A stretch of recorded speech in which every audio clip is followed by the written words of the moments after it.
সুখে থাকা মানুষগুলো বোঝে না কষ্ট কি, স্বপ্ন দেখা মানুষগুলো জানে না বাস্তবতা কি, আর স্বার্থপর মানুষেরা বোঝে না সম্পর্ক কি। সবসময় সব পরিস্থিতিতে নিজেকে মানিয়ে নেওয়ার চেষ্টা করবেন, না হলে আপনাকে বিভিন্ন সুযোগ থেকে বঞ্চিত হতে হবে। রাতারাতি সাফল্য বলে কিছুই নেই। আপনি একটা বিষয় খেয়াল করে দেখবেন, প্রত্যেকটা সফলতাই অনেক সময় নিয়ে আসে। 4টি কারণে আমাদের জীবনে দুঃখ আসে। 1 নাম্বার, সম্পর্কের কারণে। 2 নাম্বার, টাকা পয়সার সমস্যার কারণে। 3 নাম্বার, শারীরিক অসুস্থতার কারণে। 4 নাম্বার, মানসিক কষ্টের কারণে। কোনো একটা পরামর্শের মধ্যে যদি কথা বলতে চান, তাহলে হিসাব নিকাশ করে কথা বলবেন। প্রয়োজনে 10টি কথার জায়গায় 2টি কথা বলবেন। তারপরেও যেই কথাটি বলবেন সেই কথাটিকে যেন সবাই মূল্য দেয়। অর্থহীন হাজার কথার চাইতে মূল্যবান একটি কথাই শ্রেয়। দূরত্ব কখনো সম্পর্ক আলাদা করে না, সম্পর্ক আলাদা করে অবহেলা, একজনের প্রতি আরেকজনের সন্দেহ থাকা।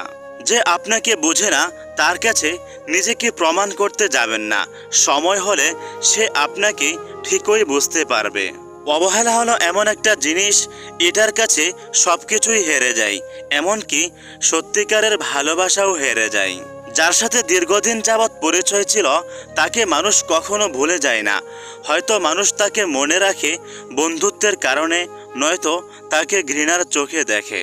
প্রিয় জিনিস হারিয়ে গেলে যে কতটা কষ্ট হয়, এটা একমাত্র সেই বুঝতে পারে যার জীবন থেকে মূল্যবান কিছু হারিয়ে গেছে। পৃথিবীর সবচেয়ে বড় নাটক হলো যখন হাসতে ইচ্ছা না হলেও হাসতে হয়, ভালো না থাকলেও ভালো আছে বলতে হয়। যেই মেয়েরা বিয়ের পরেও নিজের বাপের বাড়িকে বেশি প্রাধান্য দেয়, বাপের বাড়ি নিয়ে বেশি গর্ব করে, সেই মেয়েরা সংসার জীবনে সুখী হতে পারে না। আমি আমার জীবনের বাস্তবতাকে প্রশ্ন করেছিলাম, তুই এত কঠিন কেন? বাস্তবতা তখন উত্তর দিল, এই পৃথিবীর মানুষ সহজ জিনিসের মূল্য দেয় না। ভালোবাসা মানে অপরজনকে ভালো রাখা। আপনি যাকে ভালোবাসেন সে যদি আপনাকে ছেড়ে গিয়ে ভালো থাকতে চায়, তাহলে তাকে যেতে দিন। আপনার কাছে যা আছে তা নিয়ে কখনো অহংকার করবেন না, কারণ এগুলো আল্লাহ তাআলা আপনাকে সাময়িক সময়ের জন্য ব্যবহার করতে দিয়েছেন।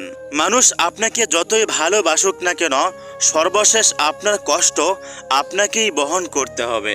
আপনার কষ্টের ভাগ কেউ নেবে না। নিজের প্রতি দায়িত্বশীল হতে শিখুন। আপনি যদি নিজেই নিজেকে যত্ন করতে না পারেন, তাহলে কেউ আপনার উন্নতি করতে পারবে না। আমরা অনেকেই অন্যের উপর ভরসা করে চলি।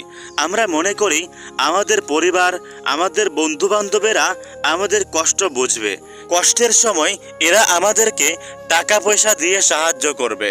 কিন্তু যখন আমরা এরকম কষ্টের পরিস্থিতিতে পড়ে যাই, তখন সবাই আমাদের থেকে মুখ ফিরিয়ে নেয়।